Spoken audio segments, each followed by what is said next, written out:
আজকে আমি কাঁঠাল বিচি দিয়ে চেপা শুটকি ভুনা করব।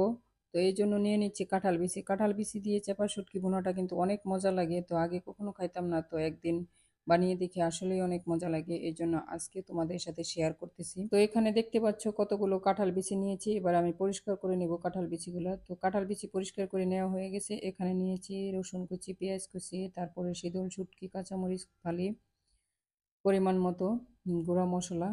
তো আমি এবার রান্নার কাজে চলে আসলাম। তো আমি আগে কড়াইতে তেল দিয়ে দিয়েছিলাম, গরম হয়ে গেছে তেল। এবার আমি পেঁয়াজ কুচিটা দিয়ে দিলাম। তো এখানে আমি দিয়ে দিচ্ছি আদা রসুন পেস্ট। অনেকে শুটকিতে আদা পছন্দ করো না, তো আমার কাছে ভালো লাগে তাই আমি দিয়ে দিলাম, তোমরা না চাইলে বাদ দিতে পারো। তো তারপরে গুঁড়া মশলাগুলো দিয়ে দিলাম। গুঁড়া মশলাগুলো যাতে পুড়ে না যায় এই জন্য দিয়ে দিলাম অল্প একটু পানি। তো এবার আমি মশলাটা ভালোভাবে কষিয়ে নেব।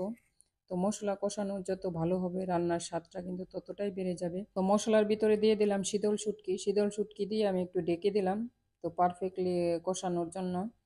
তো দেখতে পাচ্ছ এখানে আমার মশলা কষানো হয়ে গেছে। আমি কাঁঠাল বিচি দিয়ে দিচ্ছি।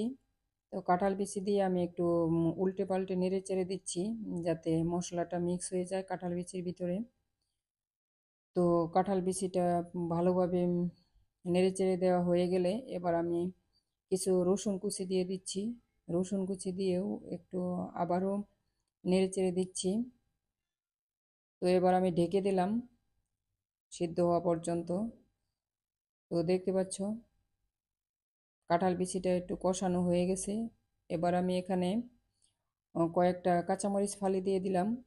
তো কাঁচামরিচ ফালি দিয়ে আমি একটু উল্টে পাল্টে নেড়ে দিলাম। তো এবার আমি ঝোলের পানি দিয়ে দিচ্ছি পরিমাণ মতো। তো কাঁঠাল বিচিটা কিন্তু পারফেক্টলি সিদ্ধ না হলে শুটকিটা ভালো লাগবে না। তো আমি ডেকে দিলাম।